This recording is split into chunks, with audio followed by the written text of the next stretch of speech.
লোকে আমায় ভালোই বলে, দিব্যি চলনসই। দোষের মধ্যে একটু নাকি মিথ্যে কথা কই।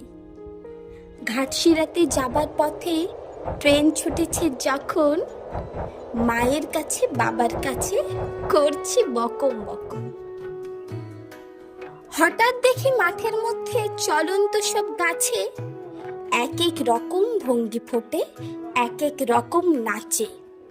ও মা, দেখো নৃত্যনাট্য। যেই বলেছি আমি, মা বকে দেয়, বড্ড তোমার বেড়েছে ফাজিলামি। চিড়িয়াখানার নাম শুনেছ? আমার সেজো মেশো আদর করে দেখিয়েছিলেন পশুরাজের কেশর। কদিন পরে চুন খসালো দেওয়াল জুড়ে, কি ঠিক অবিকল সেই রকমই মূর্তি যেন দেখি। ক্লাসের মধ্যে যেই বলেছি সুরঞ্জনার কাছে, জানিস আমার ঘরের মধ্যে সিংহ বাঁধা আছে। শুনতে পেয়ে দিদিমণি অমনি বলেন, শোনো, এসব কথা আবার যেন না শুনি কখনো।